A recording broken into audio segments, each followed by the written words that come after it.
Hey, Lord of the Rings fans, your boy Knew Better Do Better here. We are back for another episode of Voices of Arda now. We are becoming really established here. We are like becoming OGs in this podcast thing. It's been a couple of years now, and really excited as always to get into another episode. But before we get into this episode, I gotta say shout out to my co-host, KaliCosplay. What up, Kali? What's good? What's popping? Hi everyone, welcome to another episode. We are coming up on 50. We are approaching that mark, so I'm excited. We need to plan something Something big interesting for for that. 50 episodes. Shoosh. Yeah. Yeah, and Absolutely. today we have another guest, and we always have amazing guests. And this I was about to one say that. We've been killing it with the guests, man. We got some we some have special been, guests here. yeah. This community is amazing. And all of you who are in it are also amazing. And we love to talk to you and have you on here. Kelly, it's on the social medias as the middle page. And we've actually met Kelly in person, and she is just a wonderful human being and extremely knowledgeable and very passionate. And I'm very excited for this discussion with her. Welcome, Kelly. Hi, everybody. Hey, what's up, Thank Kelly? Kelly you. is absolutely wonderful. She's a sweetheart. So thank you for coming on our podcast. And I just wanted to say that real quick before you get into, what you get into. So Oh, of course. I mean, thank you so much for having me. And right back at like Callie, what a great introduction. Thank you. You both are so sweet. And yeah, I exactly what you were saying about the Tolkien community. It's been such a pleasure to be involved and to be like so welcomed. And everyone I've met has been so delightful and it's been great. So I'm very happy to be here. Hello. Kelly, can you tell us where to find you? I know that I said the social medias that you would be the middle page, but tell us more about what you've got going on. Sure. So I am primarily on Instagram, just as the middle page. Mhm. I'm also on TikTok. I believe it's the middle dot page. Although I started my TikTok when season one of Rings of Power kind of was kind of gearing up. And I was on it for a good while, like a solid few months, and then I kind of transitioned back into Instagram. Okay. So I'm TikTok is just another, it's a whole other ball game. So Whole um, nother animal. it's a whole Mm. other thing. So yeah, so I'm on both. You can find me on both. And my middle page Instagram account is sort of just an area that I've actually had it for years, like on and off, but have been really on it the past like few years. And it's a place where I can talk about Tolkien and medieval literature and history and basically anything that I feel like. But it's a great community, and yeah, right, like recently I've been doing a lot of like Tolkien's art, his art of the Hobbit, his art of Lord of the Rings, because there's such a like a good amount that we have that I don't think people know about. And it's really cool to see how his art influenced his work and vice versa. So he'd be writing and illustrating at the same time. But Yeah. as he would illustrate things, he realized, oh no, I can't actually, this doesn't work this way. Like if the tower of like if this is how I describe it, and then I'm writing and I'm drawing it out, this doesn't actually work in a physical space. So I have to adapt into and change the text. And so you see that throughout. One thing that I didn't even know, I just realized it's like a week ago, he actually had a map of Shelob's lair, like it Hmm. actually drawn out of like where the little tunnel would be, where Frodo would be taken from, like the orcs kind of took his body. Yeah. Just little hidden places that she, and I was like, I had no idea that he actually planned, like mapped it out. Yeah. So it's been really fun. Man, the guy cannot get enough of his maps, eh? I mean, we even got a map Uh, out Shelob's lair.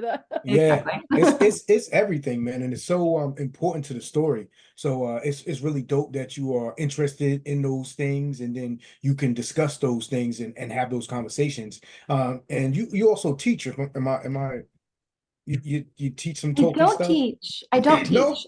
But I, it's a dream kind of. But I studied you Tolkien. study. Excuse me, Yeah, you study it. Study. Okay, that's what yeah, I was like. Oh, I was about to say we both be teaching some stuff, but you yeah. study it. Okay, okay. I studied Tolkien. So my whole story is I grew up reading Lord of the Rings, loved it, and then Mhm. read other things and moved on. And Always loved it, and went to college for English literature. And because I love the written word, I love fantasy, and I love studying and reading it. So I got my undergrad in English literature and language, and always knew that I wanted to go on to graduate studies, because I just loved reading and writing and thinking about literature. But I never ever thought that I could read and study fantasy, especially Lord of the Rings. I never even thought that that was a viable way to move forward with my literature degree. But almost as soon as I graduated with my bachelor's, I discovered Corey Olson's podcast. And at the time, I was living in San Francisco, and I walked everywhere because the city is so small. Like, city is very small.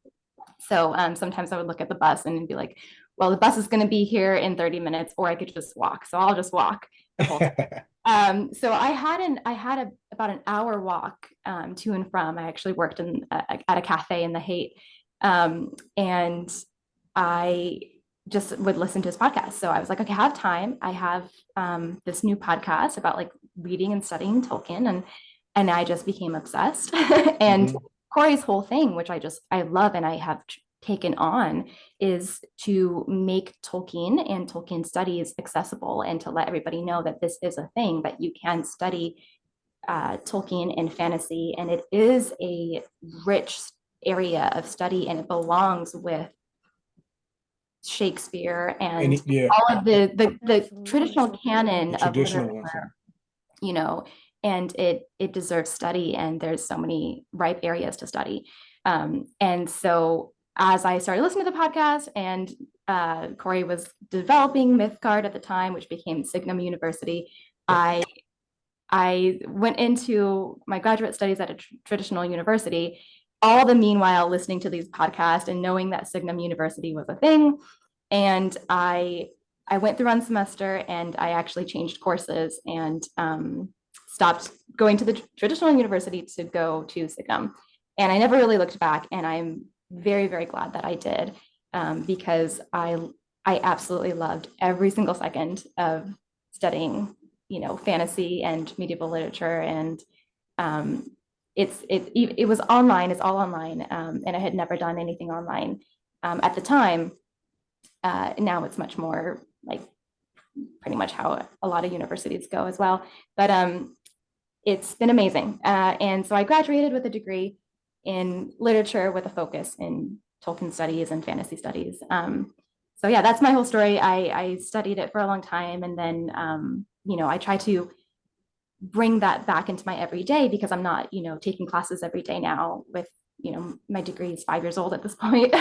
But but I try to bring that back into my everyday and bring that to everybody, like in the community, and try to kind of, like I said, kind of take on the mantle of what Corey started, and try to make this this area of study accessible, and to try to tell everybody that you can study Tolkien and fantasy and any area that you want. I mean, you don't have to be beholden to these kind of older ideals of old white men writing literature and studying only them. I got you. It's really cool that we have you on our podcast, and that you study at Signum, and you took those classes. Within the last couple of years, I've been teaching at Signum. And so I've been able to do that. And I've been blessed to work with Corey, and I also work with him on the Signum Collaboratory, and I have my own space there. And just like you said, one of my main focuses and one of my jobs that I do is making sure that it is accessible to everyone. So that is one of the things that I feel like draw people to my content on my TikTok. And one of the things I'm most proud of is, I make it accessible for everybody, or at least I try to. And just from the background that I come from a place where people ain't reading Tolkien like that. And, it's just something they don't really want to hear. It's nothing, they don't, it's not like they got something personally against it, but it's just not the norm. It's just not the norm of what's going on. But so me being somebody that's in that space, and also has the other shared cultural and, just different background, I can make it accessible and bring light to it to so many more people that aren't used to thinking it's even a thing, or thinking, I don't know, can I, just because I'm this type of person, can I even get into that? Or, I don't understand that. It might be too complex, or no matter what is the facet is that that's holding them back, or making them just, hesitant. I try to break down those walls and those barriers. So I think it's really dope that you are part of Corey's classes are absolutely magnificent. The teachers that he gets, and the topics, and the whether it's Tolkien, or whether it's just whether it's Beowulf, whether so many different um you know places and things you learn about, and the type of literature, and it's magnificent. And so I'm so proud to be a teacher there, or I can do my classes. I have a couple coming up, and I get good reception from, so it's awesome. You know what I'm saying? So I'm really glad we have that connection there, and I hope more people, if you're watching or you're listening, this is something you can do. This is an avenue you can pursue. You can go down, if you're just interested, if you're not even, if you're not seeking to get anything from it in a sense of a degree or anything like that, just like the knowledge, or you know what I mean, or these stories really resonate with so many people on different levels. You can learn about it in that facet, and you can learn about it. And we were talking about the maps. You learn a ton about just geography, and uh warfare and stuff like that, and maneuvers and stuff like that. You wouldn't even think it, but these things are really thought out well, and executed like magnificently by Tolkien. How they can join in the writing, and you'd be like, wow, I did not know that. Just reading this, that when I'm reading this, and I'm like, the battle of this, and it really, the place where it happens makes all the difference, and the travel, and these landscapes. And so that's one of the things that I first learned, and drew to me so much, and it interests me so much, and why I'm such a fan of the maps of Tolkien and things like that. And these things really just come together, and they mesh together so well. He did a magnificent job of that. So that's one of the facets where I'm like, I'm fascinated, and I love explaining it to other people, because they have no idea many of the times. So these are the things that I focus on teaching about sometimes. And I'm like, you didn't realize that, maybe we're talking about Mordor, and we're like, wow, so you just like you said, Sheila was there, he drew a map. You don't realize you can get through, you're not in Mordor when you're in a certain part, when you have to come out on the other side, and then you come into Mordor. So that's one of the passages that lead there. And I know a lot of people think, oh, just because they're up by Kirith Ungol, they're in Mordor. They're not in Mordor yet. So it's a bunch of stuff that you learn about, and you become wise and hip to, and it's really amazing. And it shows his knowledge of the world, and how he's perceived it, and where he also was influenced from or by, which is, I know, one of the big things that you are into, the influences of Tolkien, the things that influenced him. And I know you probably have a ton to speak on that. So what are some of the things that interest you about his influences? Well, I like what you just said too about like the fact that you could be reading Tolkien and one aspect really grasps you, and like maybe you're looking at the maps, and like you're looking at this fantasy map, but in looking at this fantasy map, you become drawn to the idea of maps and geography, and then you kind of, that could spark a joy and an inspiration to study geography. Um, I love that because there's so many different aspects.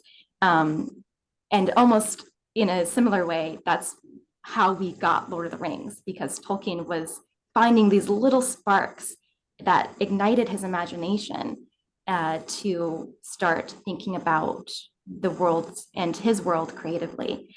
So I think a lot of you might know that the entirety of the Legendarium can kind of be traced to one word that Tolkien came across when he was very young, Eärendil.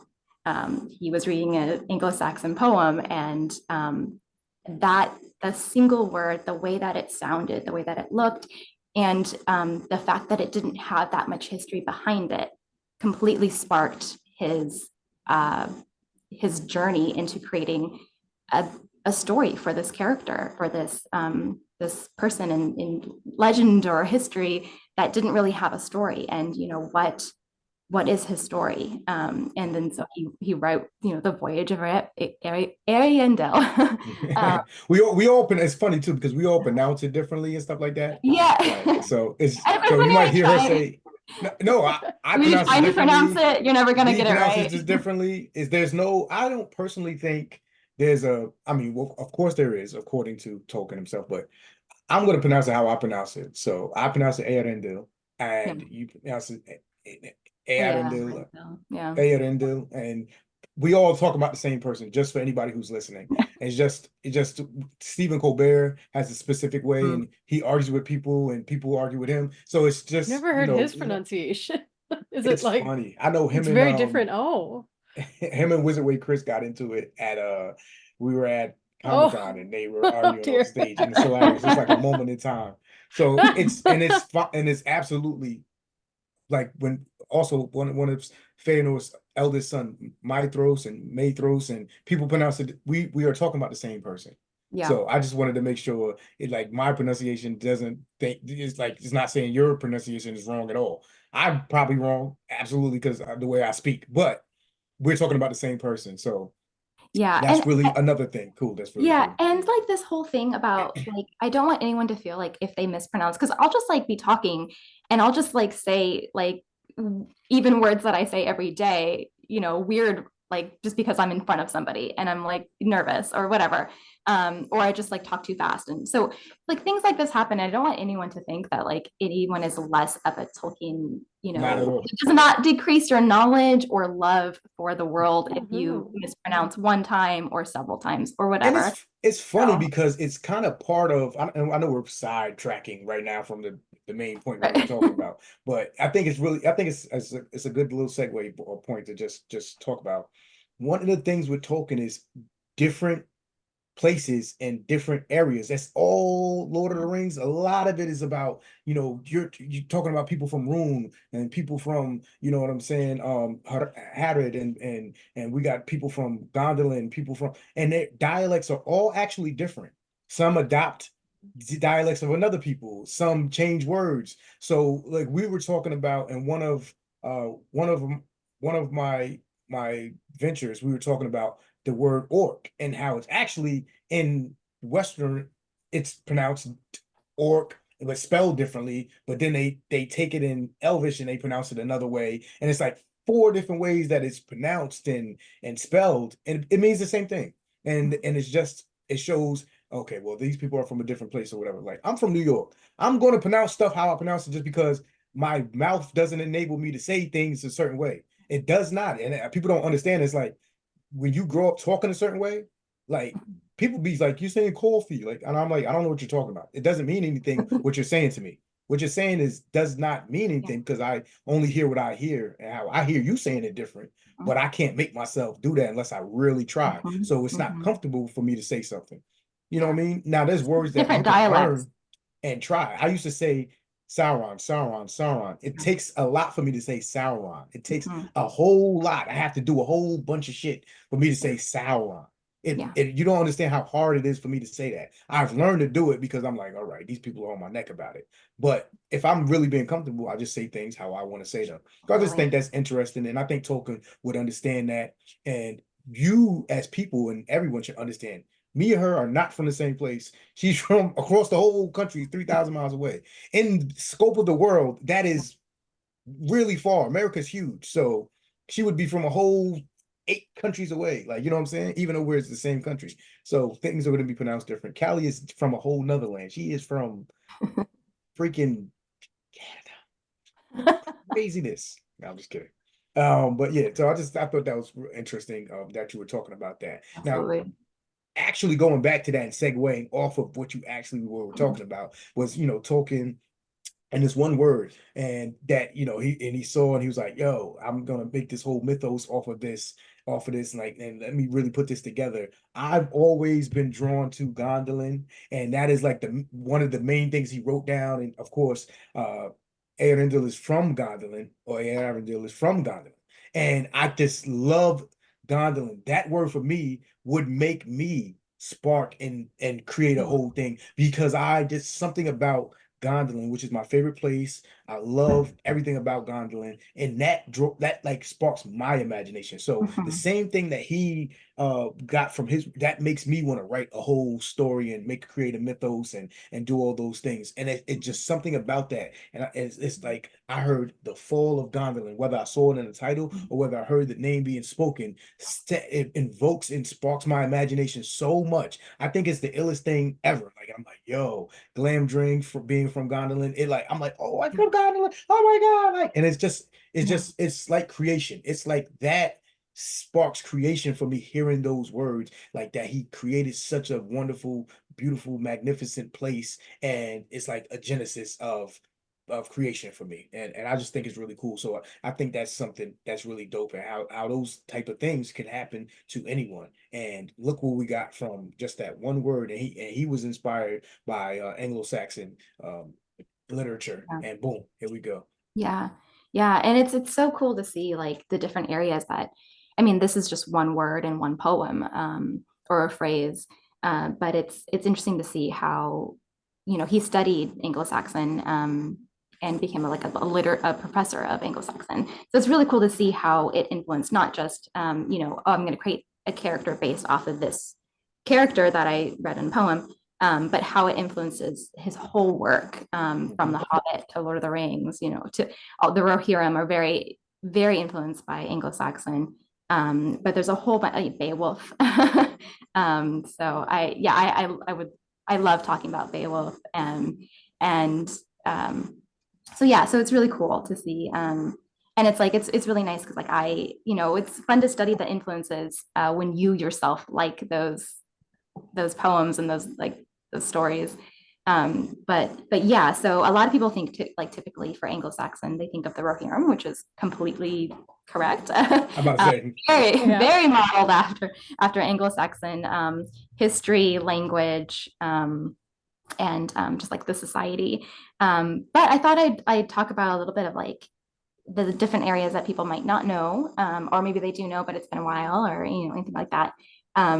But so there's lots of Anglo-Saxon words. Actually, I have, so simply in Rohan, we have words that came straight from Anglo-Saxon. So we have, even just like, Edoras, which means dwellings. Eomer is excellent with a horse. Oh, yeah. um, Grima, means like a mask, Oh, or helmet, I believe. But it kind of lends itself more to mask. yeah. Wormtongue. I'm about to say, yeah. Isengard itself is just, the iron yard. The Miras, which is land of horses, means just Mhm. from horse, Anglo-Saxon Mir. Oh. Theoden is, lord. Thingol, Anglo-Saxon Thongol, I think is how Thingol, prince, and even Wormtongue, comes from Weemtongue, Oh. sarcastic person. And that is just a very, very small list of just words that were completely like lifted. But yeah, int comes from, Anglo-Saxon, word for giant. So stuff like that. But yeah, even orcs come from Orknez. And you can see even in, like their greeting in Rohan, Westu Hall, it comes from Westu Hall, is an Anglo-Saxon greeting. So anyways, that a lot of you can see that, coming from Beowulf itself. There's, language. Ton of Beowulf influence there. A lot of people don't know Smaug is actually influenced off the dragon from Beowulf. Karkaroff has multiple influences from not only Beowulf but also like just Norse mythology. So I know Fenrir is a big has influence from the Norse mythology, which is all tied together. Yeah. So Fenrir and Karkaroff have a thing, and there's another wolf as well that lends his likeness to Mhm. Karkaroff as well. So those things a lot of people don't pick off the back. Now, an interesting thing about Beowulf, and you might be better at explaining this, is Beowulf is like technically our first fantasy story. Epic. It's like our first epic that's ever in the world that we have a copy of. We have that, yeah, we have one single copy of.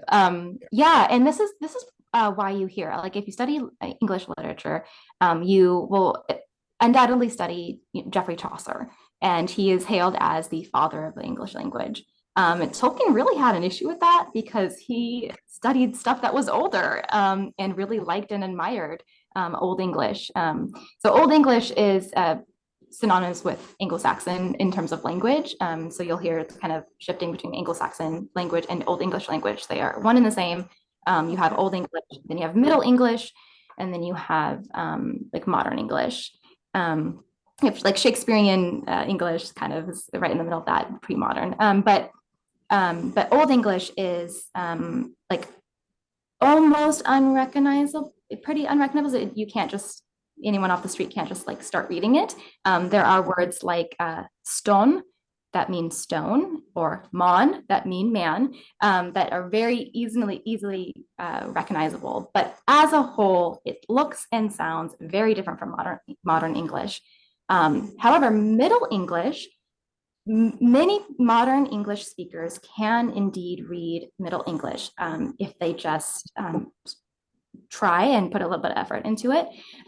So anyways, that's all to say that going back to your point is there was stuff much older than Shakespeare, much older than Chaucer, that don't often get, recognized. You might read it in a English literature class or high school class. But Beowulf is around 7th, 8th century. It is highly debated, the exact date. Apparently, the legend has it there have been actual fist fights over that when it is was composed. very on the nose with Beowulf. Yep. So be careful what you say. But it is a really beautiful poem in Anglo-Saxon and in translation that we have, and very, very lucky to still have a copy. But yeah, it tells the story of the great hero Beowulf in different stages of his life. So one thing too that is really cool thinking about Tolkien and Beowulf is that he studied Beowulf and appreciated the poem, but also wrote on it as a professor and in the academic field. And really, he wrote an essay called The Monsters and the Critics that changed the way that scholars looked at the poem. Because until then, lots of the academia looked at Beowulf of what can it tell us about history? What can it tell us about what they were thinking, what they were doing? And Tolkien's essay argues that we should be looking at the poem as a poem and what it does as a piece of literature. And in that kind of changed focus for a long time and really impacted the way that it was taught in schools. And so I love that. So the essay is called Monsters and the Critics, and you can find that in different publications. You probably find it online too, to be honest. But yeah, so, and he also did a translation of Beowulf because again, he knew Anglo-Saxon very, very well and taught it. He has a prose and verse translation, but I think the prose was the only one that has been published so far posthumously about 10 years ago, actually. But yeah, so Beowulf is really fun. The famous cup stealing scene from The Hobbit is pretty much lifted from Beowulf, where a thief goes into the dragon's hoard and steals a cup. And because he stole something from the dragon's hoard, the dragon gets pretty angry and starts attacking the town. That happened in Beowulf, and Tolkien pretty much lifted that out. There's a few like direct lifts from Beowulf, which is really cool when you know what you know. Yep. So. Yeah, it's really cool too. If you've read the history of The Hobbit, if you look at the early manuscripts, of The Hobbit, the first like drafts, you can actually see the influence of Beowulf even more, because in one of the original scenes, Tolkien wrote Beowulf or Bilbo as a more Beowulf character, as a warrior. And so at one draft, he has, I believe, it's been a while since I've read it, but he has him kill Smaug and then ride down in a river of his blood. Oh, wow. And that's how he leaves the mountain. Craziness. So you have this like warrior Bilbo, because he was, thinking about Beowulf, and thinking about a different sort of hero. Yeah, and I love how Tolkien can be influenced, but then create his own thought process at the same time. So we see the influences, just like you said, and we're like, okay, this is clearly, from this. But then it became its very own thing, and the thought process of being a hobbit itself, he put that into the very heart of how Bilbo is going to interact with the dragon. This is not something he's going to do. He didn't even want to fight. He didn't have Bilbo. One of the most greatest things was him not having Bilbo be fighting at the Battle of Five Armies. Yeah. He got hit on the head, and that's not what Bilbo was about. Like, that's not even what he wanted to do. He wanted to stop what was going on. He's like, come on, we all have to share this thing. And he made it his own thing. I want to go back for a second to Beowulf, because I love Beowulf. Now, me saying I love Beowulf is I love the story of Beowulf. I absolutely hate and despise the character Beowulf. And I think he is a jerk. And to make it very topical to today's things, what's going on, not in the sense of writing, because we have the War of the Rohirrim coming out. And so by topical, I mean Helm Hammerhand reminds me so much of Beowulf, because everybody looks at Helm Hammerhand, who doesn't know any better, as he's a great hero and he fought the trolls, and he actually is not a good person, bro. Helm Hammerhand and Beowulf's not good. He's not a good guy. He's kind of a jerk. You know what I'm saying? And one of the main things that I wanted to ask you, because you're like a student of literature, I love the book Grendel so freaking much. Like, I love it so much. It's like one of those things that kind of made me look at writing differently, even though it's like, obviously it's very similar in a sense to Cersei and things like that, even though it predates Cersei and the Song of Achilles and stuff like that, where you're getting a perspective from the villain, one of the villains.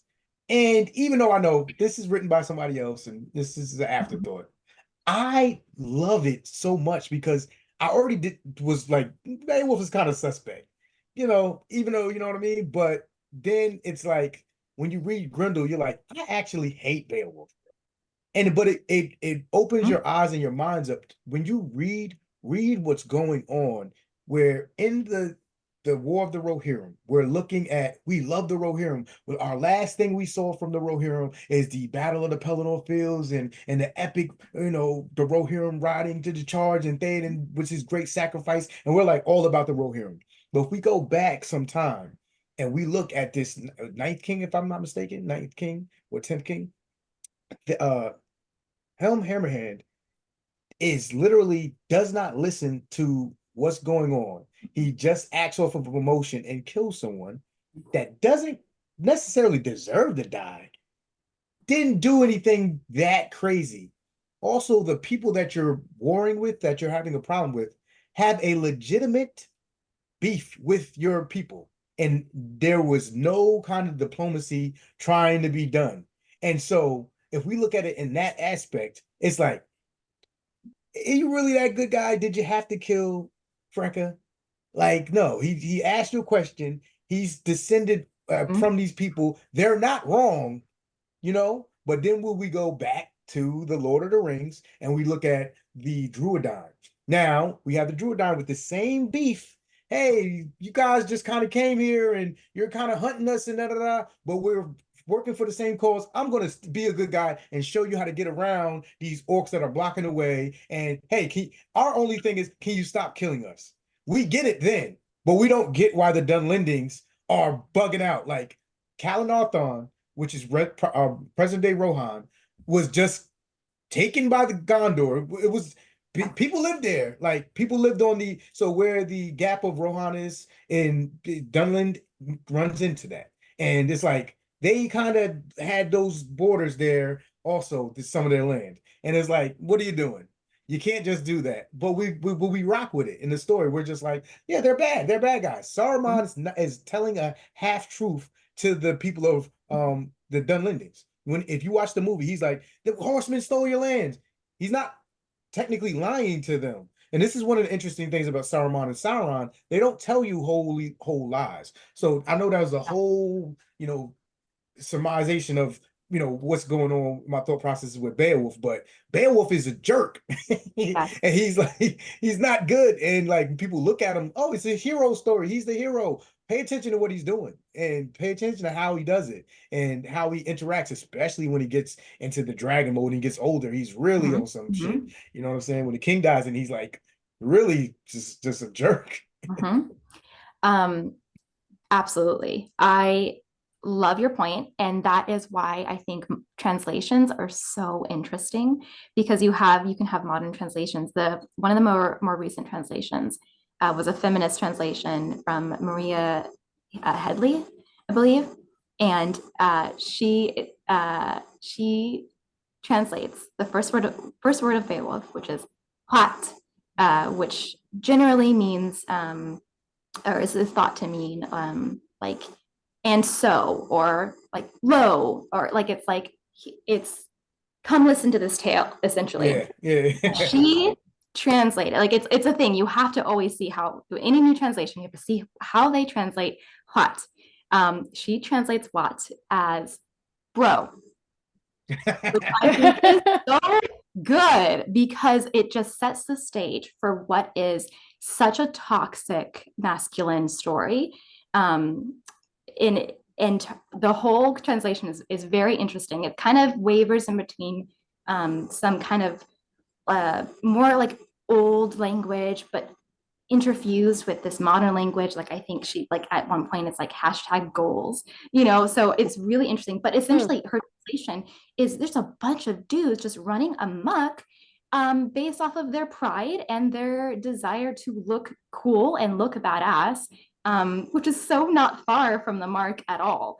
And it's going back to what you said of like Helm, and it's two boys with swords, and it's like they're upset at each other, and that's not how you solve problems, guys. Like it's like his name in itself, Helm Hammerhand, comes from him punching this man. It sounds really cool. It's like, yo, Helm Hammerhand is epic. If you're thinking like a dude, bro, like, yo, dude, he punched him and killed him. Like, for what, bro? Why did he kill this man? Because he said, hey, man, how about my daughter marry your son? You know what I mean? How about my son marry your daughter? And he's like, no. When he insults him, now he insults him, and and this man is a lord, a very rich, powerful lord, and he's descended from these people. He's like kind of like, actually, it would actually probably be a good thing for them it'd probably bring more peace, if anything. And it just, even if you didn't want to hear him out or you thought it was wrong, he punches and kills him.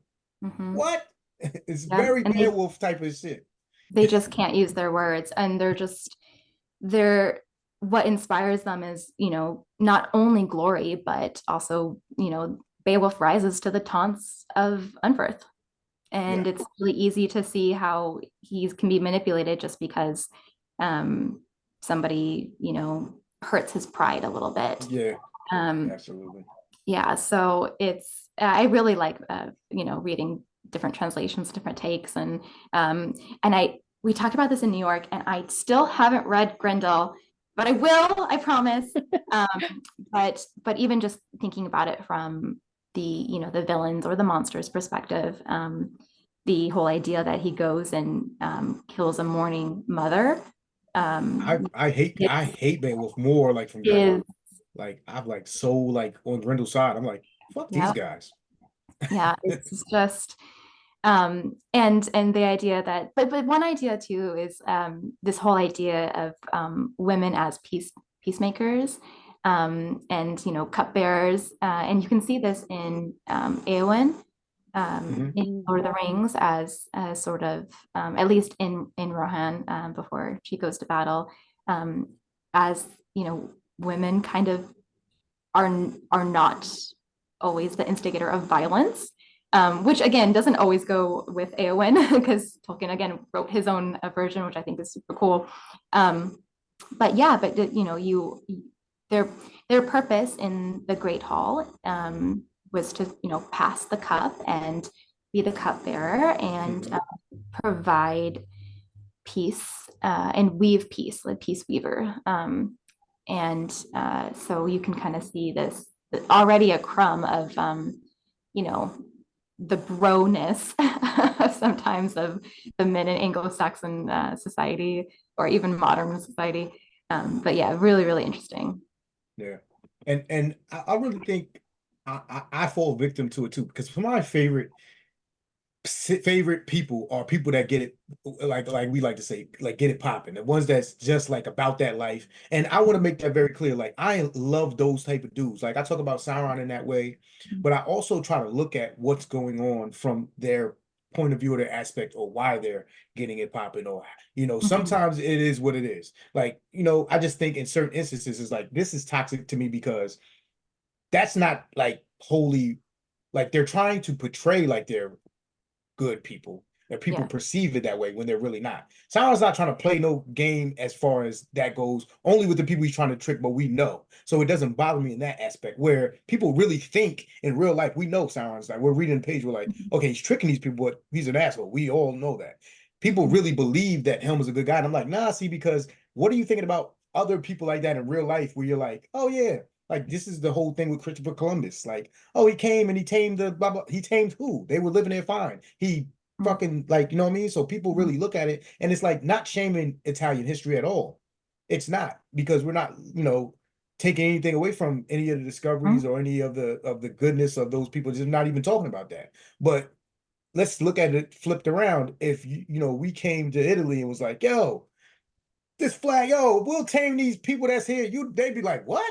We've been established, and it would be crazy. But when it's, when you're on the other side, and the side that won in history and just stuff like that, you're like, don't, it's so funny, the hypocrisy there. And there's nothing wrong with calling it out. We're not changing. I mean, as long as we recognize what it really is, and we move on from there, we learn our lesson from history, and move on. So those hypocrisies and things like that, I think are really funny. But I'm absolutely down with the toxic masculinity when it's like somebody like Sauron or Morgoth, where it's like, yo, I'm flat out trying to do this, or a hero is, oh, you wiped out my village and I'm coming to get my get back, or something. Like, yeah, absolutely. But that doesn't be the case with a lot of things, and people need to understand those nuances and those information of what happened, where it's like, no, your people are kind of bugging in the first place.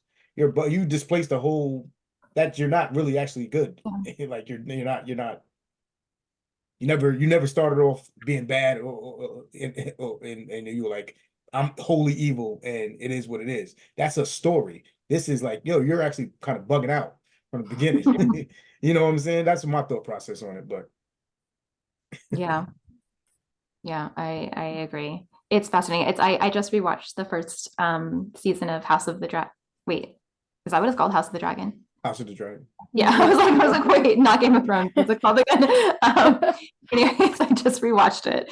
I can't even remember the name of it. But anyways, it's really interesting to see because that also has a lot of play with like women in power versus, men in power, and different. Obviously, it's very political, but it's, one of the last episodes, you see Rhaenyra and Rhaenys says, all these men around her are urging her to go into battle, to go into start this war. And she is the only one who has shown restraint.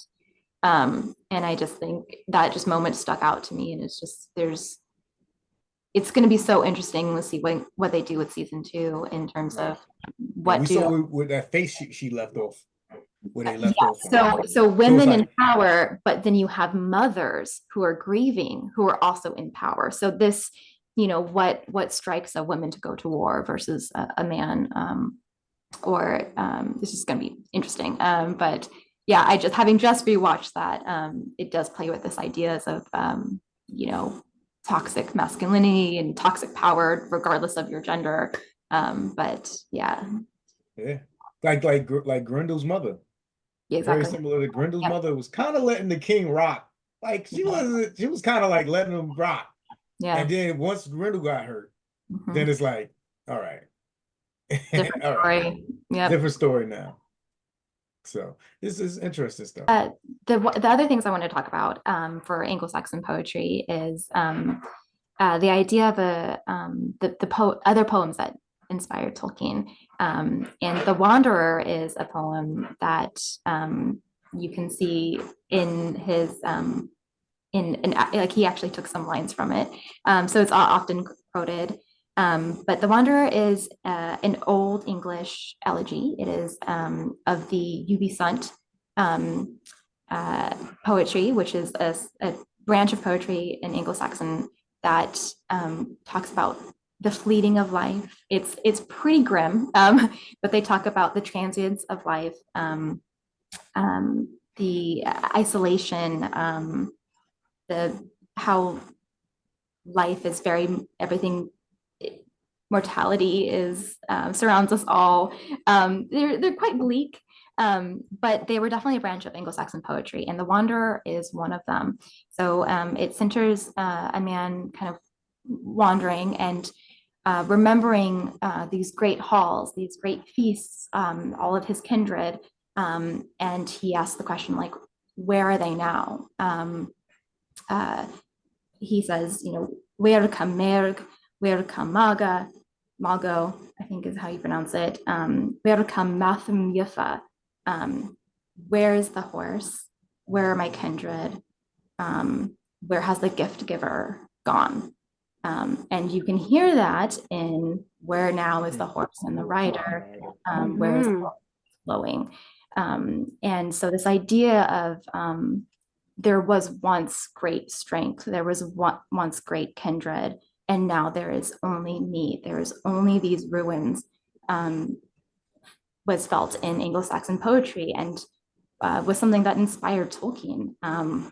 There's another poem called The Ruin about the circa 8th century. And here's a translation of it. I don't have the original Anglo-Saxon, but the fortifications have fallen, crumbled this work of giants.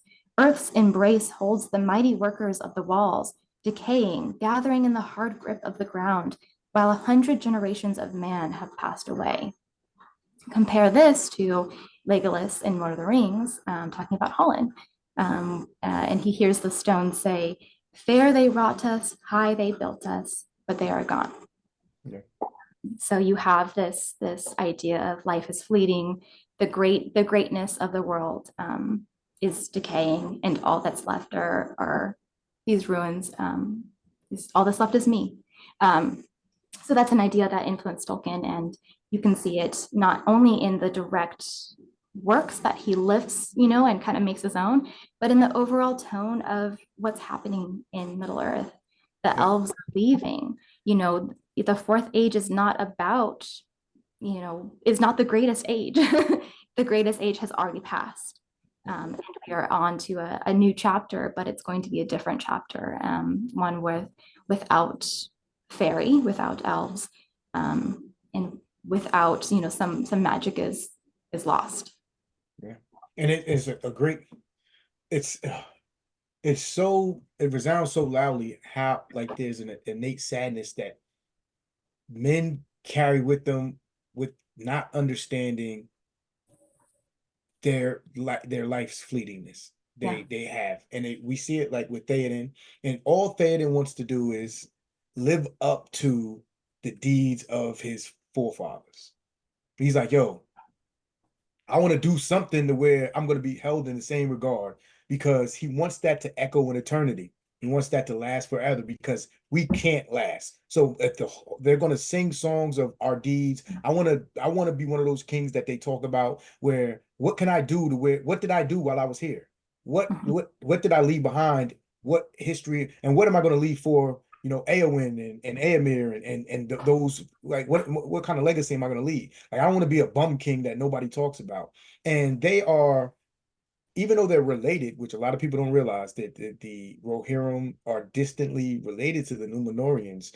Like, they're pre-becoming Númenóreans. They are related to the Edain. They are pre-Edain stock of men that lived in the North, and they just didn't cross the Blue Mountains and go into Balerion, and that those three groups, the Edain, specifically the house of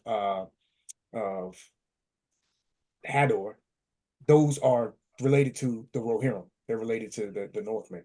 So they're the same people, but they get this great gift of longer life and knowledge, and we see them struggle immensely, even more so because of that, of their mortality and those things. And like you said, they leave behind great statues, monuments of stone, everything. So we see Numenor. Everything is a freaking monument. Everything is so grandiose, and like we want this to last because we can't last. When we go to Gondor, Gondor are descendants of the Numenorians. They are the same people, the Dunedain, and boom, the houses of the dead, and everything is a tomb. And we want this. We got to build this. This got to last because we aren't going to last. The jealousy became the downfall of Numenor, and we just see how those two groups of men are dealing with the same issue in a sense, but like differently. You know what I'm saying? The Numenorians are like very jealous and like, why? Even the, and it's funny because it even says even the faithful still struggle with the death of their people. Like, even though they're the ones like, we still believe in you, the Valar, we still are on the right side. Damn, man. I still struggling with this immortality shit. We don't have it like the elves do. How can we, be how can we last forever? How long can we hold on to this world? But they do great deeds in this world. They don't even realize how much more invested in the world they are. The elves don't leave shit behind.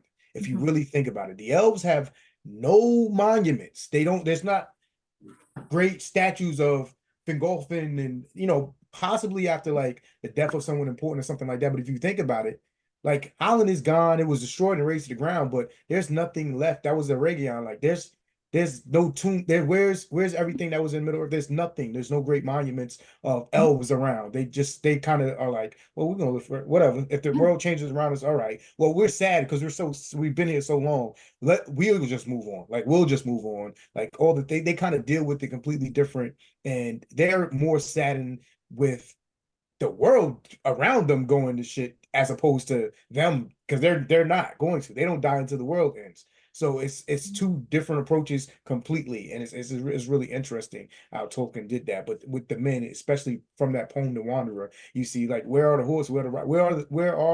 Where's everything that like that are is on the same vein as us? Like, where are my peoples? They died, they passed along. All that's left are these stories and these things. Like, how can I make my mark? How can I do this? You know what I'm saying? He's not saying like, hey, where is Isengard? Where is that shit is gonna be there? You know what I'm saying? Like it's weird. It's weird, but it's so like poetic at the same time. It's like it's crazy. I think it's very interesting. Definitely. I mean, mortality was such a big part of the creation of the elves, like the men, the whole idea of immortality versus mortality influences the entire legendarium. It's fascinating. I feel like that could be an entire topic for a whole nother episode. Goodness, We just yes, went somewhere very, very deep. absolutely. We definitely did, guys. Wow. I mean, the Anglo-Saxons, they really brought a lot of light and joy to the world.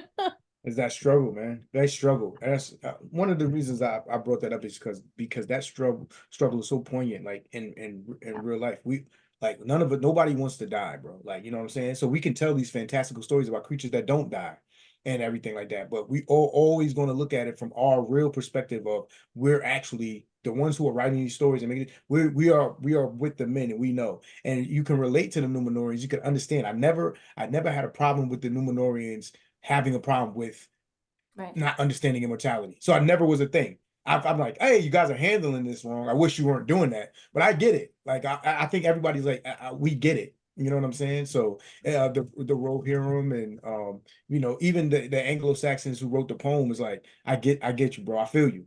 Like I feel you. Like I always liken it to the movie Troy, where Achilles is having a conversation with Perseus, and they're talking, and she's like talking to him about the gods and everything, and he's like, the gods are jealous of us, and she's like, what are you talking about? And he's like, I've seen them before. They're jealous of us because everything we have is way more beautiful. Everything you're like he said, you'll never be more beautiful than you are right now because you you have to hold on to this. Like it's not going to last forever. So everything is so much more meaningful to you. Where the gods don't have that. It kind of in a sense like doesn't matter. They'll still be here, whether it's good, bad, or indifferent, or whatever the case may. I'm still going to be rocking around here. So I'm not as invested. So I always bring it back to that. And then I also liken it to when Hurin is talking to Turgon in Gondolin. And you think in your mind, I want you to really think about this. Turgon is the king of Gondolin. He has a safe haven for the elves. It lasts for nearly 500 years. Gondolin stands very strong. It is a wonderful place. Hurin and Huor are from the world of men. They get brought there, and they're there for a year, and then they want to leave. And you're like, think about it in your mind. Get the fuck out of here, bro. You're trying to leave Gondolin? Really, bro? But what does Hurin say to Turgon? Yo, we don't live forever like y'all. Like, I want to go help my people. Like, they're not going to be here. Like, I want to go help and make our mark on and like defend them while we can. Like, and you're like, yo, that's one of the reasons I love Hurin is these little things. You may not have a great complete story of a character where you're getting ins and outs, like you kind of like of everything, like you get with Frodo. You know, you're really learning his Frodo when he was a kid, and and you go so forth. Where we're going fully on with Frodo. But if you look at Hurin, we kind of got like a little story, and then we don't have this whole history. But you look at something like that, and you're like, yo, this guy is amazing.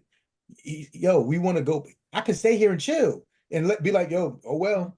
That's not what he does, and he knows the fleetingness of his existence, and he wants to make his mark, and that to me is amazing. And that's the beauty of mortality.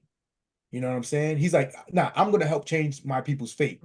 Whereas the elves are like, fate is it is what it is. So we'll be here fating around where the humans can mold their fate.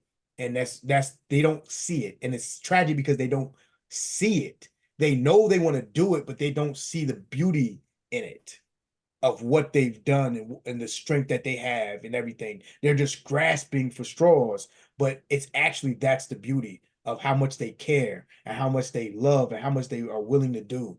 That's the beauty in itself. And they end up actually going with Arrow Iluvatar. So it's like, you guys are fine.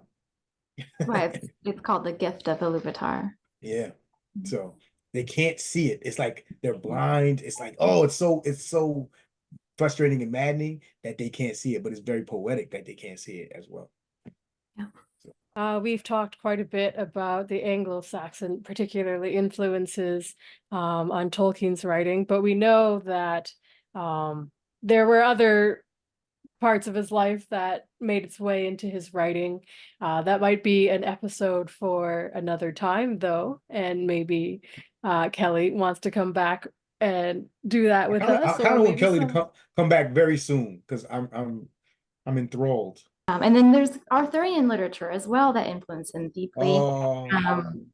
That is really interesting to look at. And then there's even I want to do like a little thing on my own Instagram on influences, but I love looking at children's stories and how that influenced him as well, because you have The Hobbit with all of these Norse, Anglo-Saxon influences, but you also have like pretty modern English stories for children, books that influence him as well. George MacDonald, even though he has conflicting statements about how George MacDonald influenced him, the influence is undeniable. The Princess and the Goblin, and you look at the Princess and the Goblin and you look at the goblins in the Hobbit, and they are so interesting to compare and contrast. And Tolkien himself said that that they were an unconscious source for the goblins, even though he argued that later in life and said that they weren't. He can't go back and unsay what he said.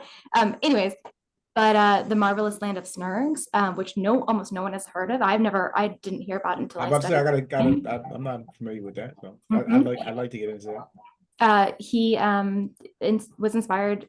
These little these people that were called Snurgs. He inspired hobbits. They were like shorter in nature and just kind of went about their day. And the Marvelous Land of Snurgs is about I think a little boy and a little girl going into their land. And anyways, fascinating to look at in terms of the children's literature. Even something like Alice in Wonderland was something that Tolkien would have read and been inspired by. The whole conversation between Alice and the caterpillar, you can think of in terms of looking at Bilbo and Smaug. Yeah, I was gonna say that, and that's one of my. I love that book as well. So yeah, absolutely. Yeah, so you can see influences all over the place.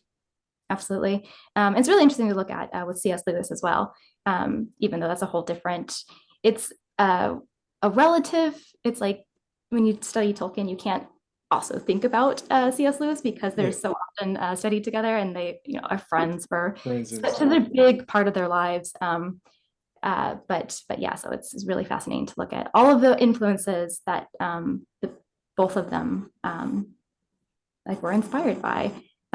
Yeah, there's so much.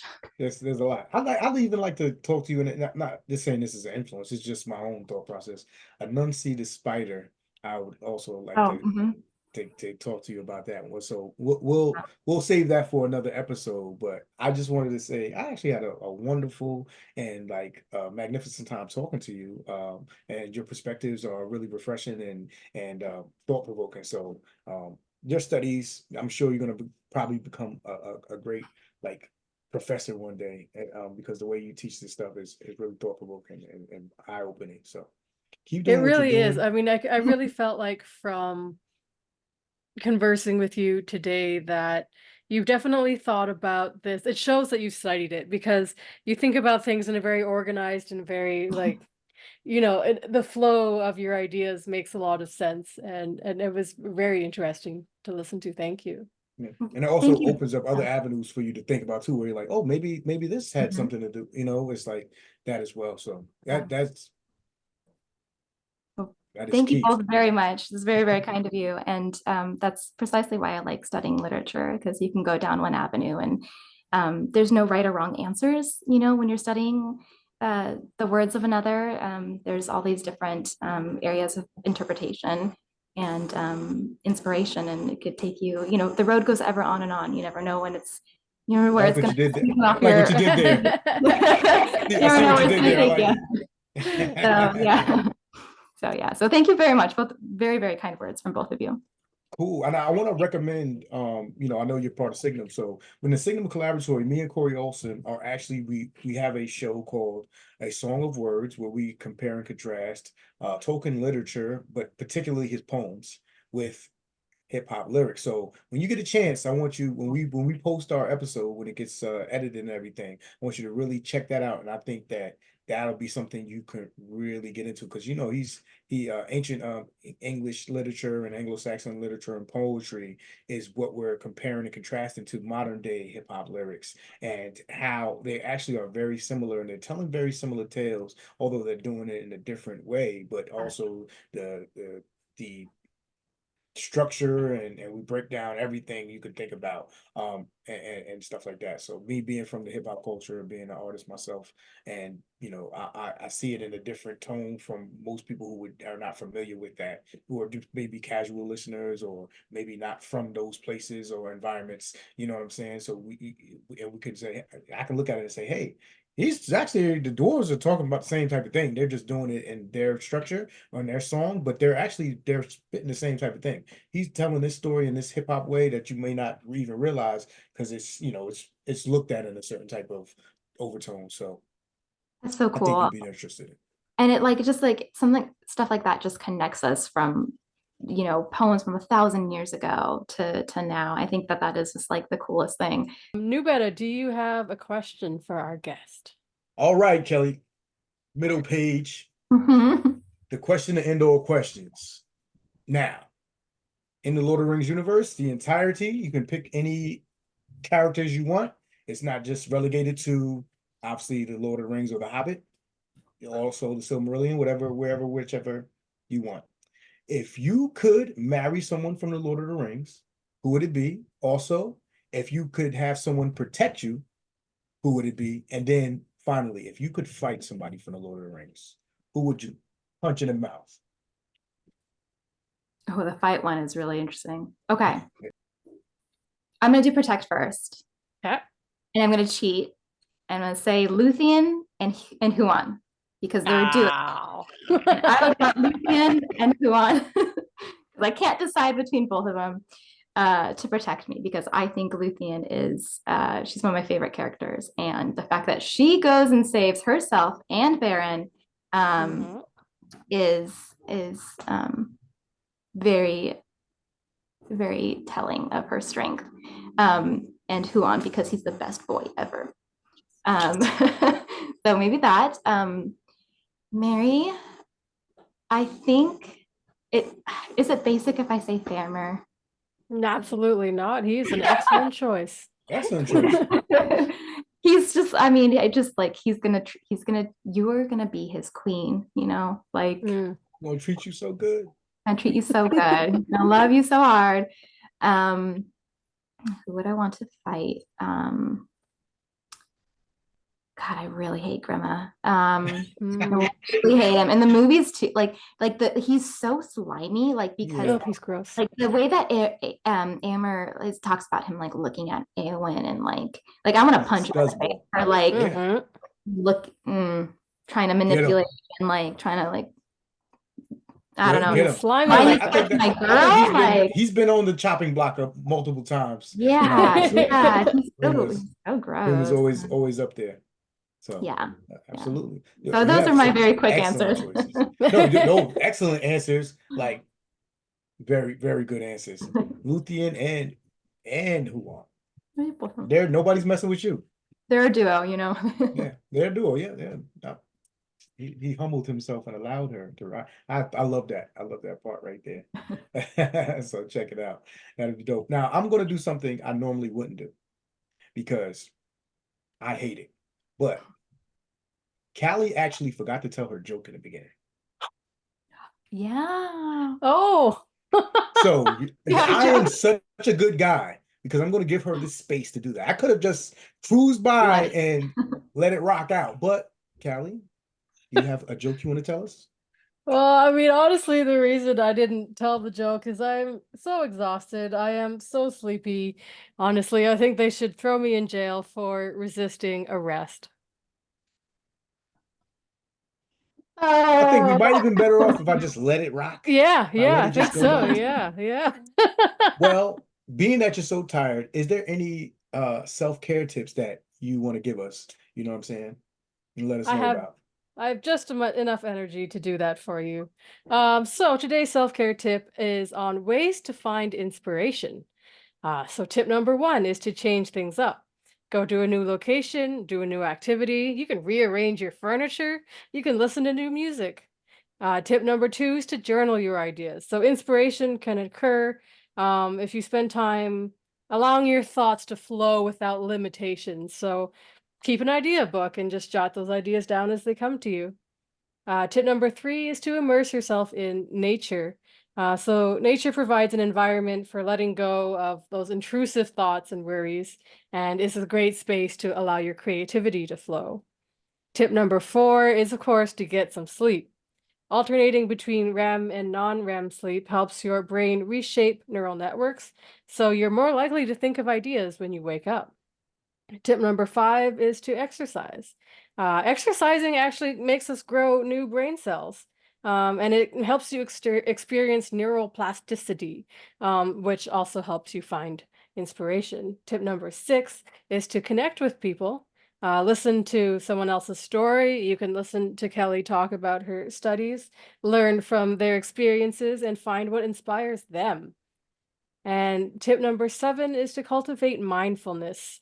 So you encounter thousands of events, decisions, objects in everyday life, but if you don't notice them, they don't trigger inspiration. So if you practice mindfulness, you can pay closer attention to ordinary events that can lead to very extraordinary ideas. That is awesome. As always, Kali is hitting us with that knowledge, that straight up wonderful care tips that we should all take heed and listen to.